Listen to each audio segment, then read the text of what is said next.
Hi friends, இந்த வீடியோவில் என்ன பார்க்க போகிறோன்னா குட்டி ஸ்பெஷல் பிரேக்ஃபாஸ்ட் ரெசிப்பியில் இன்றைக்கி டே 5 தான் வந்து பார்க்க போகிறோம். ரொம்பவே ஹெல்த்தியான ரெசிபி. வாங்க எப்படி பண்ணுறதுன்னு வீடியோக்குள்ளே போய் பார்த்துடலாம். இதுக்கு வந்து 1.5 கப் அளவு கோதுமை மாவு எடுத்திருக்கேன். இதில் 1/2 ஸ்பூன் அளவு மஞ்சள் தூள் சேர்த்துட்டு தேவையான அளவு உப்பும் சேர்த்துக்கிறேன். இது கூடவே பொடியாக கட் பண்ண மல்லி இலை வந்து கொஞ்சமாக சேர்த்துருக்கேன். இது எல்லாமே நல்லா கலந்து விட்டுட்டு கொஞ்சம் கொஞ்சமாக தண்ணி சேர்த்து பூரி மாவு மாதிரி நல்லா பிசைஞ்சு எடுத்துக்கலாம்.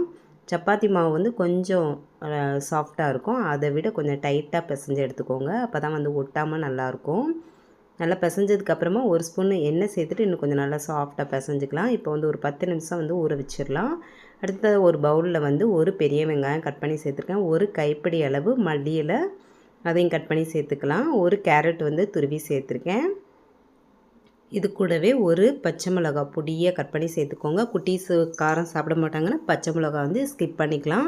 1/2 ஸ்பூன் மல்லித்தூள், கரம் மசாலா, மிளகாய்த்தூள், 1 ஸ்பூன் அளவு இஞ்சி பூண்டு பேஸ்ட்டு சேர்த்துக்கேன். இஞ்சி பூண்டு பேஸ்ட்டுக்கு பதிலாக பூண்டு கூட குட்டி குட்டியாக கட் பண்ணி சேர்த்துக்கலாம். சாட் மசாலா இருந்துச்சு அப்படின்னா ஒரு 1/2 ஸ்பூன் அளவு சேர்த்துக்கோங்க. தேவையான அளவு உப்பும் சேர்த்து நல்லா கலந்து எடுத்தோம் அப்படின்னா ஸ்டஃபிங் வந்து ரெடி ஆயிரும். மாவும் நல்லா சாஃப்டாக இருக்குது, கொஞ்சம் நிறையவே எடுத்துக்கோங்க. எடுத்துட்டு மாவை நல்லா தேய்ச்சி எடுத்துக்கலாம். ரொம்ப நைஸாகவும் தேய்க்க வேணாம், ரொம்ப திக்காகவும் இருக்க வேணாம், மீடியமாக இருக்கிற மாதிரி பார்த்து தேய்ச்சி எடுத்துக்கோங்க. நான் வந்து இன்றைக்கி முக்கோண ஷேப்பில் தான் செஞ்சு காட்டுறேன். அதுக்காக உள்ள ஸ்டஃபிங் வந்து முக்கோண ஷேப்பில் வச்சுக்கலாம். வச்சுட்டு குட்டீஸ் வந்து சீஸ் சாப்பிடுவாங்க அப்படின்னா சீஸ் வந்து நல்லா துருவிட்டு சேர்த்துக்கோங்க. சேர்த்துட்டு இந்த மாதிரி 2 சைடும் ஃபஸ்ட்டு ஃபோல்டு பண்ணி விட்டுறலாம்.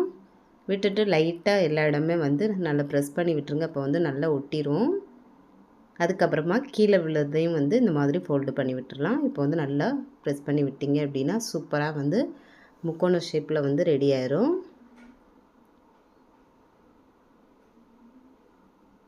இந்த மாதிரி வந்து ரெடி பண்ணிக்கலாம்.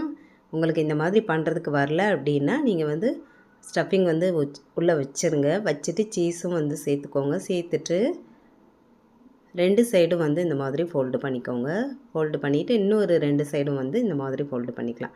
இது வந்து ரொம்ப ஈஸியாக இருக்கும். நீங்கள் உங்களுக்கு அப்படி பண்ணதுக்கு வரல அப்படின்னா இந்த மாதிரி ட்ரை பண்ணுங்கள். 4 சைடுமே வந்து நல்லா ப்ரெஸ் பண்ணி விட்டுருங்க. அப்போ தான் வந்து பிரியாமல் இருக்கும். இப்போ வந்து தோசைக்கல்லில் 1 ஸ்பூன் அளவு நெய் சேர்த்துருக்கேன். நெய் சேர்த்துட்டு மீடியம் ஹீட்டில் வச்சுட்டு ஒரு 2-3 டைம் நல்லா திருப்பி போட்டு ஃப்ரை பண்ணி எடுத்தோம் அப்படின்னா சூப்பராக வந்து ரெடி ஆயிரும். வெளியில் நல்லா மொறுன்னு உள்ளே நல்லா சாஃப்டாக இருக்கும். நார்மலாக வந்து நம்ம சப்பாத்தி பொரியல் அந்த மாதிரி வச்சு கொடுப்போம். பொரியல் சில டைம் வந்து குட்டீஸ் வந்து விரும்ப மாட்டாங்க.